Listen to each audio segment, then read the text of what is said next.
အားလုံးပဲမင်္ဂလာပါဒီနေ့မှာပြေးရချစ်ကလေးမတဲ့ရဲ့ကြောင့်မိုးလေးဆိုင်နဲ့ပြပြမှန်ဖြစ်ပါတယ်ပြေးအတန်လေးကိုတော့တိခတ်များဟောင်းပေးကြပါအောင်နော်နာမွန်နေလို့ပေါ့နော်ဒီအားကြောင့်မို့အတန်အဲ့လိုဖြစ်နေရပါအဲ့လိုတိခတ်များဟောင်းပေးကြပါအောင်ဒီပေါ့နော်ချစ်ကလေးမရဲ့နာမည်ကပေါ့နော်ပြောပြမယ်ချစ်ကလေးမနာမည်ကမေကာကလို့ခေါ်ရပေါ့နော်သူ့နာမည်ကမေကာကပါသူကဘာလောက်တောင်ရိုးဆိုလဲဆိုလို့ရှိရင်သူ့မိတာမတုံမွေးပြီးစစ်စစ်ကွယ်လုံးခဲ့ရတယ်ပေါ့နော်သူမျက်နှာကိုမြင်ပြီးတော့စားကြပါအားလုံးပဲအဲ့လိုကွယ်လုံးခဲ့ပြီးအဲ့လိုကွယ်လုံးသွားရင်အဲ့ဒီမှာမေကာကကြီးလာတော့မျက်မြင်မင်းသားတယောက်နဲ့လက်ထက်ခဲ့မျက်မြင်မင်းသားတယောက်နဲ့လက်ထက်တော့သူတို့အိမ်နာရဲ့အဆင်ပြေပြီးခလေးတွေအောင်မွေးရတယ်ပေါ့နော်အဲ့ဒီအချိန်မှာမေကာကကဲမြင့်မြင့်ယောက်ျားကသူကဒီနေ့မှာမျက်စိကပြန်မြော့ကောက်လာဒါပေမဲ့လည်းထူးဆန်းတာမေကာကယောက်ျားမေကာကအောင်မလန်မဲနဲ့တူတူပျော်ပျော်ရွှင်ရွှင်ချစ်ချစ်ခင်ခင်နေထိုင်နေအဲ့တော့ဘေးကသူတွေကမနာလို့ဖြစ်ပြီးတော့အဲ့မေကာကရဲ့ယောက်ျားကိုထမင်းတဲ့ကိုအစိတ်ခတ်ပြီးတတ်တယ်ပေါ့နော်အဲ့လိုအစိတ်ခတ်ပြီးတတ်တဲ့အချိန်မှာမေကာက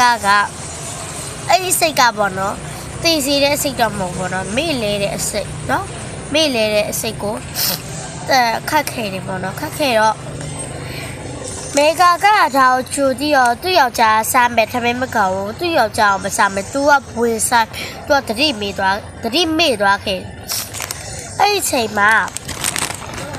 အဲ့လိုမျိုးမေ့သွားတဲ့အချိန်မှာ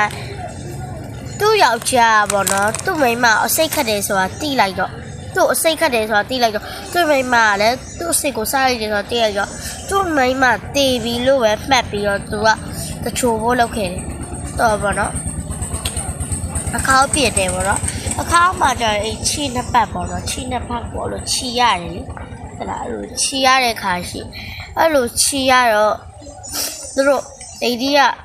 ယူစားရအဲ့လိုချီရအဲ့လိုချီပြီးသွားတော့ခဏလောက်ချာတော့အဲ့မေကာကထလာပြီးတော့သူကထပြီးသူ့ယောက်ျားနဲ့သူကလေးကိုသူမသေးပါဘူးသူမေ့ပဲလေပါပြောသူကလုံးဝမ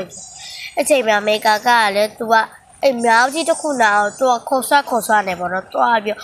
သူ့ယောက်ျားတွေကိုသူ့ယောက်ျားသစ္စာရှိခဲ့ကြသူကလေးတွေပေါ်မှာသစ္စာရှိခဲ့ကြသူသစ္စာဆိုပြီးတော့